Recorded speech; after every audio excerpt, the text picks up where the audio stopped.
A new development in the Spygate investigation confirms a key piece of reporting on the alleged collusion between Ukraine and the Clinton campaign. One America's Jack Posobiec reports. Last year on One American News, we interviewed Ukrainian whistleblower Andrei Telizhenko, who outlined for us the real sources behind the Fusion GPS Steele dossier and explained that they were actually Ukrainian politicians. Now, new testimony from a Fusion GPS employee has confirmed just that. We also reported on the connection between the DNC and Ukrainian operative Alexandra Chalupa. Well, first reported by Chuck Ross in the Daily Caller, Nellie Ohr, who worked for Fusion GPS, testified to the House that left-wing Ukrainian politician Sergei Lyshenko was a source of the dossier. Now, originally, we were told that the Steele dossier came from only Russian sources, paid by Fusion GPS on behalf of the Clinton campaign and DNC. In our interview last year, Telizhenko reported that Ukrainian political consultants who were pro-Clinton were tasked with coming up with fake stories about Trump, which were then fed into the Steele dossier. This was then laundered by the FBI to obtain a FISA warrant on the Trump campaign. I've heard another part of that, of the Steele dossier, that there are Ukrainian political consultants that are working in Ukraine, who were before working with Renaissance, the Soros-funded NGO in Ukraine, that were asked to work for Orbitz and to write some fake information about the Steele, within the Steele dossier. They wrote facts, but nobody liked the facts on Orbitz which they wrote, and they asked them to fabricate or make up stories. One American News has also learned that other individuals tied to this effort within Ukraine include Lyshenko, George Kent of the U.S. State Department, and Oleh Rybachuk, who is tied to progressive billionaires George Soros and Pierre Omidyar, the co-founder of eBay and son of Iranian migrants.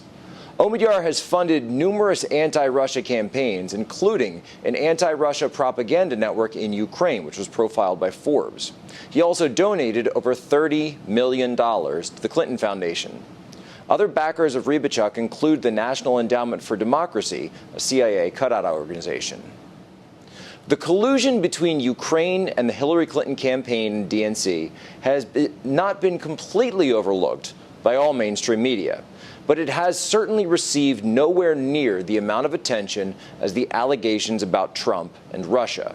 What's even more significant is the fact that in late 2018, a Ukrainian court actually ruled that politicians in Ukraine did interfere with the American presidential election. Who were the colluders?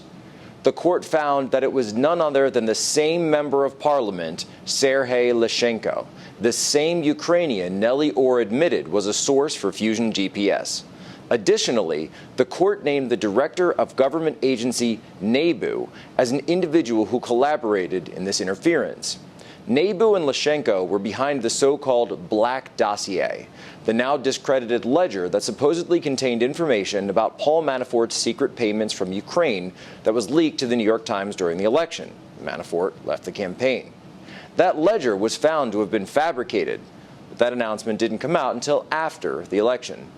NABU itself was set up in Ukraine as a joint operation between the government of Ukraine and the American FBI under Barack Obama, James Comey. Much of the work connecting the dots here has first been reported by Lee Stranahan.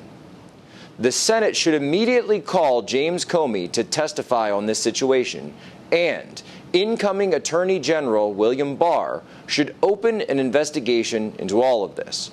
While Trump's campaign associates are facing charges for process crimes and unrelated matters, the Clinton campaign seems to get away with complete collusion. Let that sink in. I'm Jack Posobiec, One American News. Want to see more videos like this? Click on the link below and subscribe to One American News on YouTube, and call your cable provider and kindly demand that One American News is added to your lineup. Call and subscribe today.